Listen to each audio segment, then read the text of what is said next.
and today we are at Sunnyvale downtown. So let's go through some of the blocks, the streets, let's go explore this place, and then where we're gonna be playing tonight. So, this is Sunnyvale. Sunnyvale is a good city to be performing at least for what I experienced last year. I started performing around here last year, and I learned a couple of things which we will walk through today. Around here there's a ice cream store, and as you can see there are some nice buildings up there. It's a fine, beautiful day today. Today is June 20th, 2025. Over here we have an ice cream store, which is a good location to be performing at because there will be people eating ice cream when we go there. And this right here is where I did perform last year. Right about here, right next to the ice cream store. But now let's keep going through it.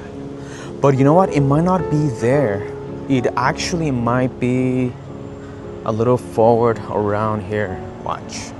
Right here, actually. Right here.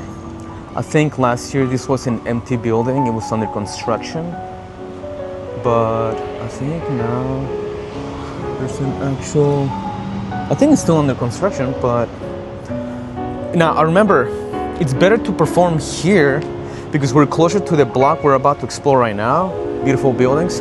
But last year I was playing more over there, and over there, as you can see, there's a apartment building. And I remember I had the cops come to me and tell me to lower down the noise. People were complaining about the noise, which is my playing. But I started playing here last year. And as you already know, I do use the strategy to improvise all my performances. It is a very useful thing to know how to do. When you're playing music, you always want to vibe with the people that are present. Whenever you play something that's awesome, you will see how people react to it. Usually people come around and start, like hovering around you to see where you take your song to. Nobody knows that it's improvised. Most people think I'm playing like an actual song until they start asking me what song that is. But yeah, that's what I do. There's gonna be a busy block that we're gonna go through right now. It might not be busy right now because we're early in the day. Right now it's approximately 5:40. And I used to try to play in there. We're about to go through it, but a lot of times it's just too noisy, and you always want to perform at a place where there's not a lot going on in terms of like other music going on, because if you play at a restaurant where there's like loud music or a lot of people talking or there's just so much noise, you will get drowned by all that noise and you won't be noticed, which is bad because you want people to notice it, you want people to hear you, want people to give you the attention of what you're providing. And if you're providing good music, you want people to enjoy what you're playing. You always gotta remember that. The number one reason why you're playing music is to have other people enjoy it. You also want to get better at your own skill. You also want to be practicing for the sake of practice, for the sake of coming up with better things to play, improvise, and all that stuff. So that's where I come from.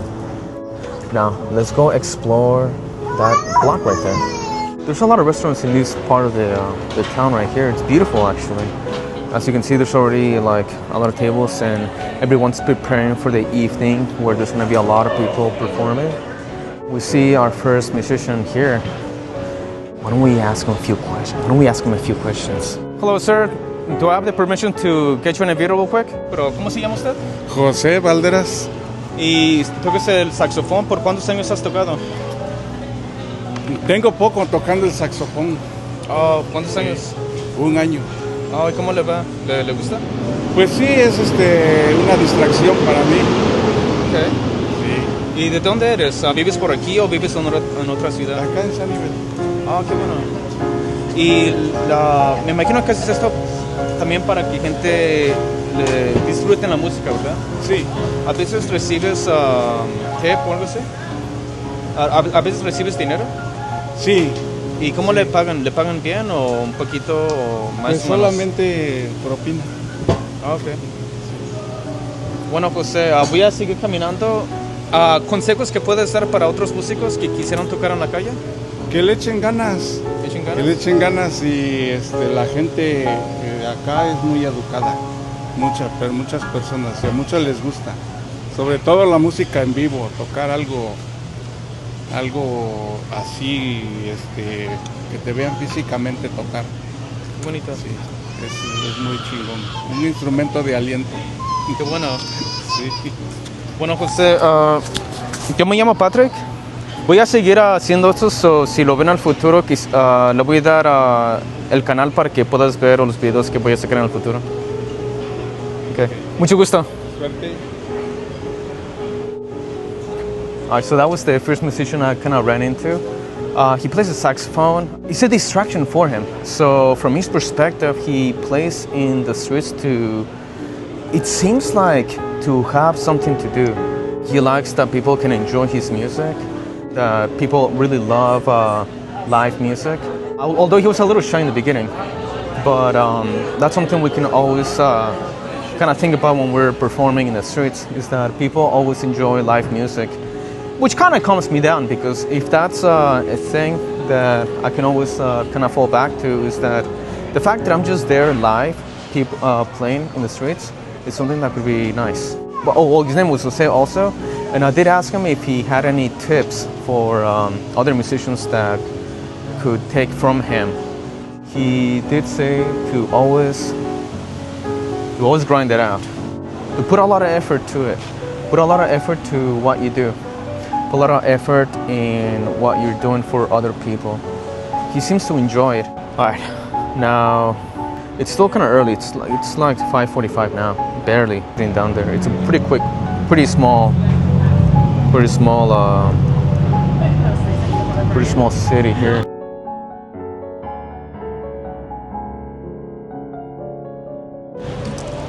So I'm actually really enjoying making these videos. When I'm doing this, it actually makes me feel like I'm not alone, and it makes me feel a little official. Like when people see me with this camera equipment, which looks kind of nice actually, people seem to think I'm actually doing something legitimate. All right, so this is my second week using the Osmo Pocket 3. This is a content creation friendly camera. It cost me around $1,000 to get the whole equipment.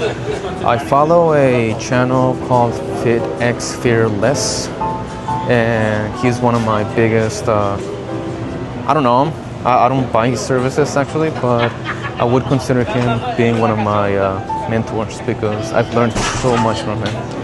And he did start talking about content creation, so now people are smiling at me when they just see me go back. So there's a lot of restaurants here. I really want to try some of these. In the future, we'll be coming back.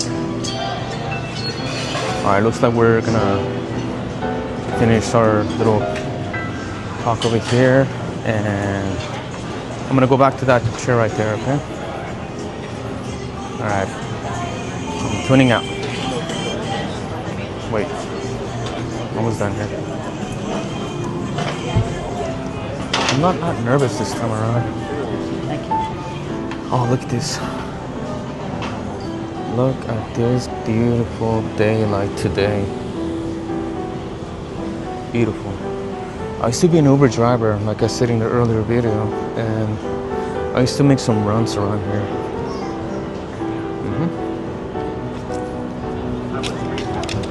This is what the center looks like. Alright, this is Pat's piano playing, and this is the end of this little run video of Sunnyvale City, California, June 20th, 2025. I'm out.